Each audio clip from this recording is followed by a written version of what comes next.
ये चकली कैसे थी भाई? 2 के 20 पैसे। 2 का 20 पैसा? बचपने में तो 10 पैसे में 1 मिलता था, अभी 20 पैसे में 2 मिलने लगे। क्या जमाना आ गया है यार। अच्छा एक काम करो, 2 चकली दो तुम। ये लीजिए। ये केला क्या भाव दिया? 20 पैसे का 1। यार तुम बहुत सस्ता माल बेचते हो, घर में कुछ बचता है कि नहीं? एक काम करो, ये 2 चकली लो और 1 केला दो। ये लीजिए। मीठा है। घर के बाहर का है क्या? जी नहीं, वसई से मंगवाया। अच्छा। केला मुंह में जाते ही एड्रेस बता रहा है कि वसई से आया है। वसई के केले बहुत अच्छे होते हैं, तुम भी रोज खाया करो, पेट साफ रहा करेगा। चलता हूँ। अरे भाई साहब पैसे। कैसे पैसे? केला नहीं खाया क्या? तो चकली नहीं लिया क्या? तो चकली के पैसे। अरे तो चकली तो मैंने वापस कर डाली।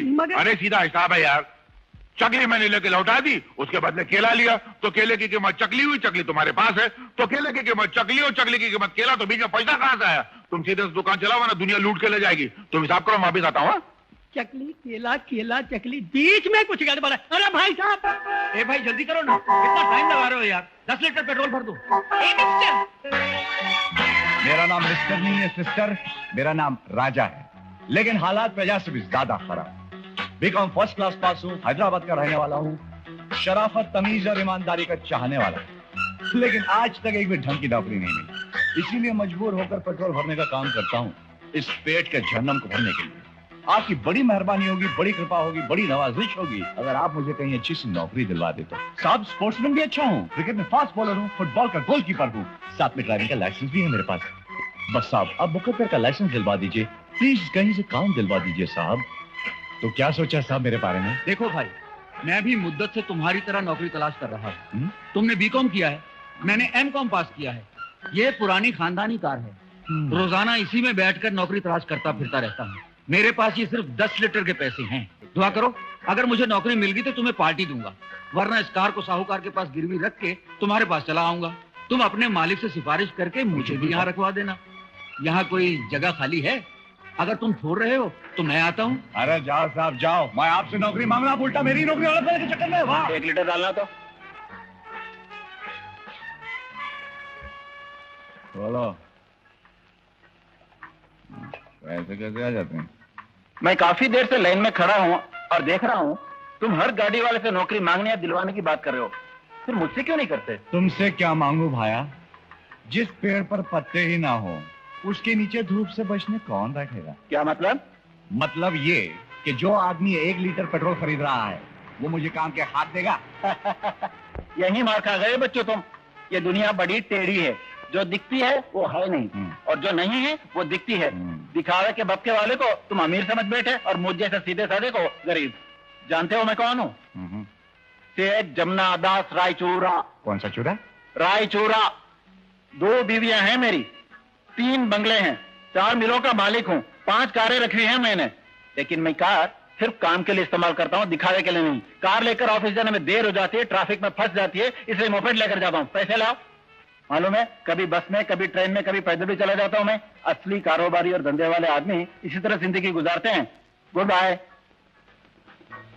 अरे सेठ चूरा जी, सेठ चूरा जी। ये है राजा, इसके बारे में कुछ कहने की जरूरत नहीं, आप खुद ही समझ जाइए। मेरा नाम भी सेठ फकीर चंद है। आज मैं इन सालों को मकान से निकलवा कर ही रहूंगा।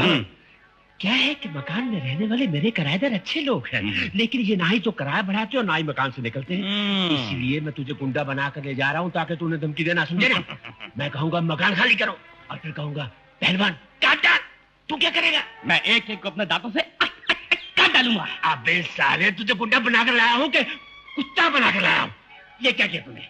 जब मैंने तुझे दादागिरी का एडवांस दिया था तो तेरी इतनी लंबी लंबी मूछें, वो मूछें कहाँ हैं? साहब तब कटकी थी ना, इसलिए मूछ बढ़ाया था। आपने पैसे दिए, कटवा दिया। लो बताओ, जिन मूछों के लिए मैंने तुझे किराए का गुंडा बनाया था वही मुझसे साफ कर दी। अब तुझसे कौन डरेगा? चलो चिल्लाओ। अंदर कौन है? बाहर निकलो किराएदार। तुम लोगों के साथ अब नहीं दिखा रही थी, अब दूर करने आया हूँ। तिवाहियां मचा दूंगा, खून की नदियां बहा दूंगा। और बाहर निकलो। अरे सेठ जी आप आइए आइए, बहुत दिनों बाद आए। चाची कैसी है, ठीक तो है ना? अरे हाँ, सुना कि बेटी सियानी हो गई है, शादी कर डाली उसकी। अच्छा अब मैं चलती हूँ, बहुत सा काम करना है। अरे ये लड़का कौन है? बहुत शर्मिला है बेचारा। अबे ओ साले उल्लू के पट्टे, मैं तुझे खूनी गुंडा बना कर लाया हूँ, वो तुझे लड़का कहकर चलेगी, शर्मिला बनाकर चलेगी। चल सीधा। आइए आइए सेठ फकीरचंद जी, आइए। वहाँ घर में हमारे बदनसीबी की लानत है, कभी हम उनको कभी अपने सड़े हुए घर को देखते हैं। बहुत दिनों बाद आए, कहाँ थे, जेल में थे क्या? How do you do? मैं इस मकान का मालिक हूँ। अरे लानत भेजो मकान पे और उसके मालिक पे। ए लड़के सुन, तेरा भाग के गली के नुक्कड़ पे जा, 10 पैसे की बीड़ी लेकर आ तू।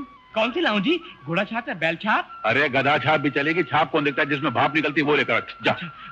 मगर पैसे तो दीजिए। अजीब बेवकूफ आदमी, मेरे पास पैसे होते तो तेरे को आगे भेजता।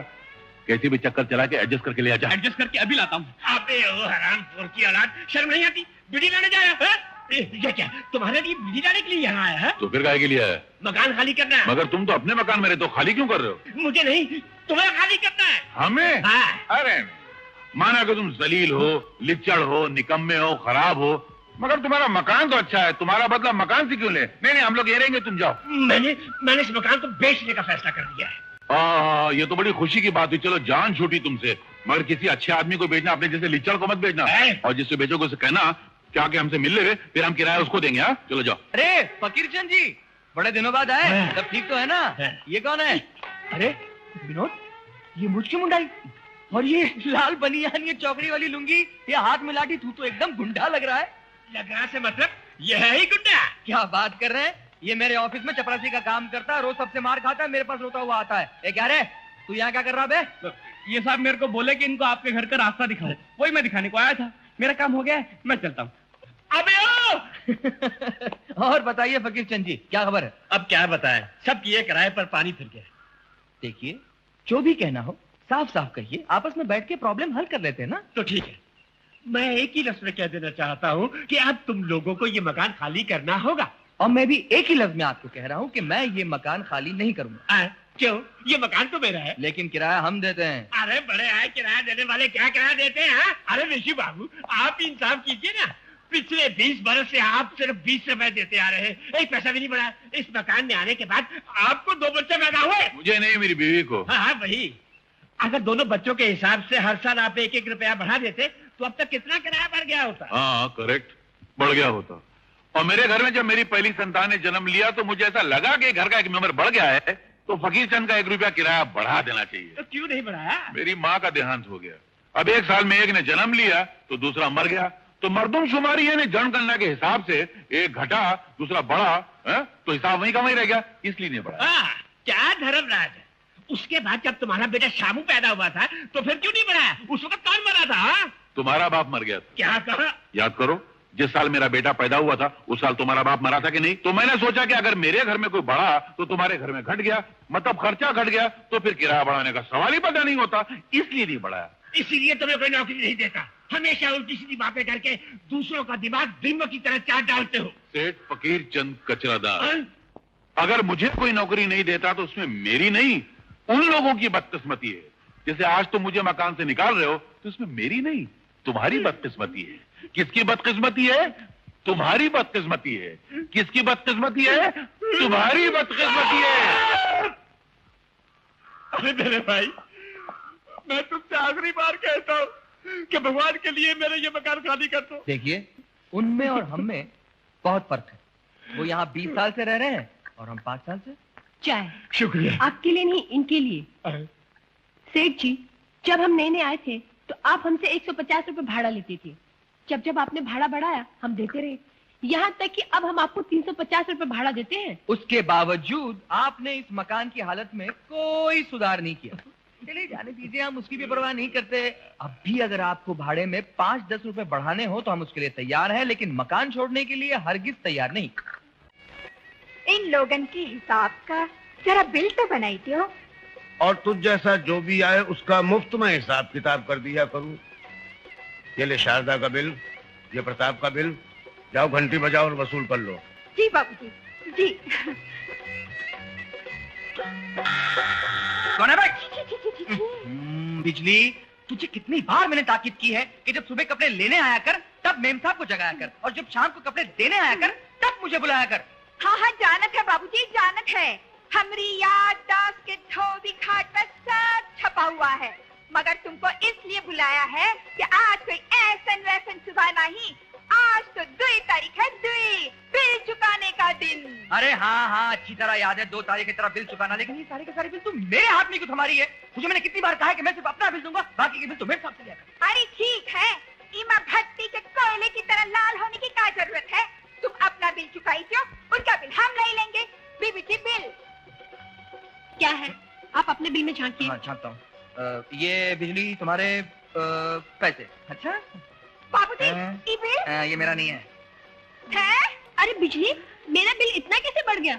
हाँ, क्या कल सुबह आकर ले जाना? अरे बीबी जी, ये बिल ये मेरा नहीं है। अरे बीबी जी, ये लो, कपड़ा ई के घर का धुला था और बिल देने को कौन तैयारी नहीं। बाबूजी का अखबार बाजत हो? नहीं, पहली क्लास की परीक्षा देनी है, उसकी तैयारी कर रहा हूँ। बाबूजी, हम तुमका एक और तकलीफ देने आए हैं। तुम्हारा बेटा तो अपना बिल दे दिया, बहू ने बिल देने के लिए कल बुलाया है, मगर बाबूजी ये जो बिल है ना, इसको चुकाने का कोई नाम ही नहीं लेवत। जाहिर बात है, बेटे ने सोचा होगा कि बाप रिटायर होकर बैठा है, उसके सर पे थोप दो। ला बिल्ला, मैं अभी फैसला करता हूँ। जी बाबूजी। क्या है पिताजी, आप और ये बेल? बेल नहीं, बिल। कौन सा बिल? ये मुझे नहीं मालूम। नहीं मालूम? दिन रात नौकरी के चक्कर में पड़े रहते हो। 8 साल पहले तुम दोनों की शादी हुई थी, ये मालूम है। तुम दोनों मियां बीवी हो, ये मालूम है। 5 साल की तुम्हारी एक बच्ची है, ये नहीं मालूम। और वो बच्ची सीमा घर की सीमा से बाहर हॉस्टल में रहती है, ये भी नहीं मालूम। अरे कुछ दिन पहले वो बच्ची अचानक तुम दोनों को मिलने के लिए आई थी। जोरों की बारिश हो रही थी, सर से पांव तक भीगी हुई थी, और वो भीगे हुए कपड़े मैंने धुलने के लिए दिए थे, ये तो मालूम है। सॉरी पिताजी, मैं जरा भूल गया था। किसको? बिल को या बच्ची को? तेरे मेरे के चक्कर में दुनिया ऐसी फंसी है कि अपनी असलियत भूल गई। मैं जानता हूं कि दोनों नौकरी क्यों करते हैं, ज्यादा पैसे कमाने के लालच में, लेकिन उस मासूम बच्ची को हॉस्टल में दाखिल करवा देना, उसके बाद उसे भूल जाना, ये कहां का इंसाफ है? बिजली तू बता, जब एक गाय का बछड़ा मर जाता है तो वो कितनी दीवानी हो जाती है, इसलिए उसका दिल बहलाने को उसके सामने घास का बछड़ा बना के रख दिया जाता है ताकि वो उसके गम में मर ना जाए। लेकिन बिजली, तूने कभी जिंदा बछड़े को भुला देने वाली 2 घास की गायों को देखा है? नहीं। तो अब देख ले। प्रताप और शारदा मिलकर ऑफिस जाते हैं, दोनों मिलकर घर बार चलाते हैं, दोनों मिलकर कमाते हैं, दोनों मिलकर खर्च करते हैं, लेकिन ये मत पूछिए कि दोनों मिलकर सुखी हैं या नहीं। झटके क्यों मार रही हो? बाल धोए है ना, इसलिए। खुशी की बात है। नाश्ता तैयार करूं? शुभम शुभम। क्या बनाऊं? कीमा या ऑमलेट? खिचड़ी। मिर्ची की चटनी या खोपरे की चटनी? अचार। आम का या नींबू का? मिर्ची का। और सुनो, साथ में दाल। मूंग की या मसूर? चने की, चने की। अरे सुनो सुनो सुनो, कहाँ जा रही हैं आप? मैं जरा बाहर जा रहा हूँ, मुझे कुर्ता दे दो ना। कौन से रंग का? सफेद या नीला? क्रीम।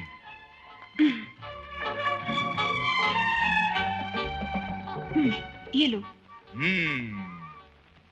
कुर्ता ले आई। Good good good. बाजार जा रहा हूँ, जल्दी ही लौट आऊंगा। खुशी की बात है। तो आते वक्त सोच रहा हूँ तुम्हारे लिए फूल ले आऊं। शुभम शुभम। तो फूल कौन से ले आऊं? चंपा या गुलाब? चमेली। फूल लाने के लिए कह रही हूँ। भाई ये भी तो पूछ सकती हो कि क्यों रे, किस खुशी में? क्यों रे, किस खुशी में? दरअसल गलती मेरी है, मुझे तुम्हें ये बात पहले ही बतानी चाहिए थी। सीता, आज से गर्मियों की छुट्टियां शुरू हो रही हैं। सभी बच्चे अपने अपने गांव जा रहे हैं, इसलिए 2 महीने के लिए मेरी ट्यूशन की दुकान बंद। अब दोबारा स्कूल खुलने तक मेरी जेब फूल खरीदने की इजाजत देती है नहीं, भाई ये बात मुझे मालूम नहीं। इसलिए आज मैं 2 महीने के फूल एडवांस में ही खरीदने जा रहा हूं। अरे जाने भी दीजिए ना, बालों में फूल न लगाने से कौन सा कल से सूरज उगना बंद कर देगा? आप सिर्फ मुस्कुरा दीजिए, मेरे लिए आपकी हंसी फूलों के समान है। आपकी कही हुई बातों में फूलों से बढ़कर खुशबू है। आप उन पैसों से फूलों की बजाय सब्जी ले आइए, खाने की तो काम आएगी। ले आऊंगा। डिग्री हासिल करने पर भी राम बाबू नौकरी न हासिल कर सका, इसलिए घर घर जाकर प्राइवेट ट्यूशन करता है।